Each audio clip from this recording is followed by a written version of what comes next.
Git అనేది version control system. సింపుల్‌గా చెప్పాలంటే మన ప్రాజెక్ట్‌లో జరిగిన ప్రతి చేంజెస్‌ని ట్రాక్ చేస్తుంది. ఎప్పుడైనా పాత వర్షన్స్‌కి వెళ్ళాలనుకున్నా, ఏ ఫైలు ఎప్పుడు చేంజ్ అయ్యిందో, ఏ ఫైలు ఎవరు కమిట్ చేశారో, అటువంటి విషయాలు ఏదన్నా ట్రాక్ చేయాలనుకున్నా, లేదా మల్టిపుల్ డెవలపర్స్ ఒకే ప్రాజెక్ట్‌పై పని చేయాలనుకున్నా, గిట్ అనేది చాలా ఉపయోగపడుతుంది. అందుకే ప్రపంచంలో దాదాపు అన్ని సాఫ్ట్‌వేర్ కంపెనీస్ గిట్‌నే ఉపయోగిస్తున్నాయి. గిట్ ఇన్‌స్టాల్ చేయడం వల్ల గిట్ కమాండ్స్ ఉపయోగించుకోవచ్చు. గిట్‌హబ్ రిపాజిటరీ నుంచి క్లోన్ చేసుకోవచ్చు. లేదా బిట్ బకెట్ రిపాజిటరీ కూడా ఉపయోగించుకొని క్లోన్ చేసుకోవచ్చు. కోడ్‌ని పుష్ చేయొచ్చు. కోడ్‌ని పుల్ చేసుకోవచ్చు. విజువల్ స్టూడియో, ఇంటెలిజే, ఎక్లిప్స్ వంటి ఐడీలతో డైరెక్ట్‌గా ఇంటిగ్రేషన్ ఉంటుంది. అందుకే డెవలప్‌మెంట్ ప్రారంభించే ముందు గిట్ ఇన్‌స్టాల్ చేయడం ఇంపార్టెంట్ అన్నమాట. ఇప్పుడు ప్రాక్టికల్‌గా చూద్దాం. గిట్‌ని ఎలా ఇన్‌స్టాల్ చేయాలో. మీరు గూగుల్ క్రోమ్‌ని ఓపెన్ చేసి, లేకుంటే మీకు డైరెక్ట్‌గా అఫీషియల్ వెబ్‌సైట్ ఉన్నా కూడా ఓపెన్ చేసుకోవచ్చు. నేనేం చేస్తానంటే గిట్ డౌన్లోడ్ అని టైప్ చేసిన తర్వాత ఫస్ట్ రిజల్ట్‌పై క్లిక్ చేయాలి. ఇది డైరెక్ట్ అఫీషియల్ వెబ్‌సైట్. దీనిపై క్లిక్ చేద్దాం. ఇక్కడ విండోస్ వెర్షన్ ఆటోమేటిక్‌గా డిటెక్ట్ అవుతుంది. మీకు చూడండి ఇక్కడ విండోస్ అనేది ఆటోమేటిక్‌గా డిటెక్ట్ అయింది. మీరు మ్యాక్ నుంచి గాన సెర్చ్ చేస్తే మ్యాక్ అనేది ఇది డిటెక్ట్ అవుతుంది. సో, ప్రెజెంట్ నేను విండోస్ ఇన్‌స్టాల్ చేస్తున్నాను కాబట్టి, సో, విండోస్‌పై క్లిక్ చేసి ఇక్కడ క్లిక్ హియర్ టు డౌన్లోడ్ అని ఉంది కదా! దీనిపై క్లిక్ చేయాలి. The latest 2.55 x64 version of the Git for Windows. This is the most recent maintained build. Okay. It was released 6 days అగో. ఓకే. 6 డేస్ ముందే జస్ట్ రిలీజ్ అయింది కాబట్టి ఇది. మనం లేటెస్ట్‌ని ఇన్‌స్టాల్ చేసుకుందాం. సో, ఇక్కడ 64 బిట్ మీరు చూసుకోండి మీ టైప్ ఏందనేది. బిట్ అనేది డౌన్లోడ్ అయిపోయింది. దీన్ని ఇక్కడ కట్ చేసుకొని సాఫ్ట్‌వేర్స్ అన్నీ మనం డెవ్ ఫోల్డర్ సాఫ్ట్‌వేర్‌లో ఇన్‌స్టాల్ చేసాం కదా! ఇక్కడ క్లిక్ ఇచ్చేద్దాం. సో, దీనిపై డబుల్ క్లిక్ ఇద్దాం. Do you want to allow this app to make changes to your device? Yes. So, licence information ఉంది కదా! దీన్ని ఒకసారి రీడ్ చేసుకోండి. స్క్రోల్ డౌన్ చేసి నెక్స్ట్‌పై క్లిక్ చేయాలి. ఇది ఇన్‌స్టాలేషన్ లొకేషన్ అన్నమాట. ఇది చేంజ్ చేయాల్సిన అవసరం ఉండదు. డిఫాల్ట్ లొకేషన్ పెట్టుకొని క్లిక్ చేసేయచ్చు. నేను నేను ఈసారి ఏం చేస్తానంటే ఈ డిఫాల్ట్ లొకేషన్ చేంజ్ చేసుకుంటా. సో, లాస్ట్ టైం వీడియోలో డిఫాల్ట్ లొకేషన్‌తో ఇన్‌స్టాల్ చేశా. బట్ ఇవాళ చేంజ్ చేసుకుంటా. So, D drive, dev folder, so, softwares. So, మీ ఇష్టం. మీరు కావాలంటే చేంజ్ చేసుకోండి. లేకుంటే డిఫాల్ట్ లొకేషన్ అనేది రికమెండెడ్.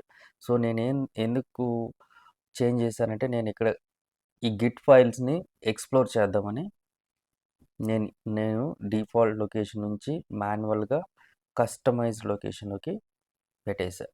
నెక్స్ట్‌పై క్లిక్ చేద్దాం. సో, మీకు కావాలనుకుంటే ఇక్కడ ఏదన్నా డెస్క్‌టాప్‌పై ఐకాన్ కావాలంటే ఇక్కడ క్లిక్ చేసుకోవచ్చు. సో, నాకు డెస్క్‌టాప్‌పై ఓకే. క్లిక్ చేస్తున్నాను. ఓకే. నెక్స్ట్ పైన క్లిక్ చేద్దాం. దీన్ని డిఫాల్ట్‌గా ఉంచేసేయండి. Choosing the default editor used by Git. So, which editor would you like Git to use? So, ఇక్కడ గిట్ ఉపయోగించే డిఫాల్ట్ ఎడిటర్‌ని సెలెక్ట్ చేయాలి.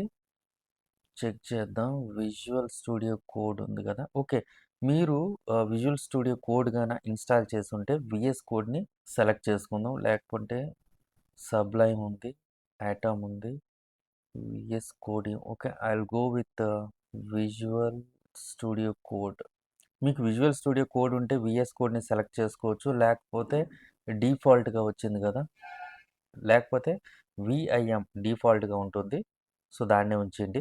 సో, బిగినర్స్ కోసం ఏందంటే వీఎస్ కోడ్ చాలా ఈజీ కాబట్టి నేను వీఎస్ కోడ్‌ని విజువల్ స్టూడియో కోడ్‌ని సెలెక్ట్ చేస్తున్నాను. సో, నెక్స్ట్‌పై క్లిక్ చేద్దాం. సో, డిఫాల్ట్ బ్రాంచ్ అనేది ఇప్పుడు నాకు తెలిసినంత వరకు మెయిన్ అనేదే ఉంది. రీసెంట్ డెవలప్‌మెంట్‌లో కూడా. సో, మెయిన్‌ని నేను సెలెక్ట్ చేసుకుంటాను. సో, మాస్టర్ వద్దు. So, click on next. తర్వాత డిఫాల్ట్‌గా ఏది ఉంటదో దాన్ని రికమెండ్ చేసింది వెళ్ళిపోదాం. Next, next, next. సో ఇక్కడ మర్జ్ అని ఉంటుంది. Next, next.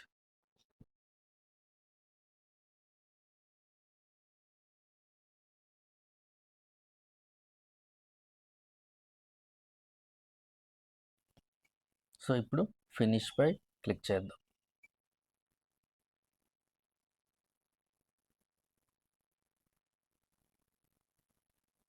సో ఇది రిలీజ్ నోట్ డాట్ HTML. ఇక్కడ రిలీజ్కి సంబంధించిన ఇన్ఫర్మేషన్ ఉంది, మీకు కావాలంటే చెక్ చేసుకోండి.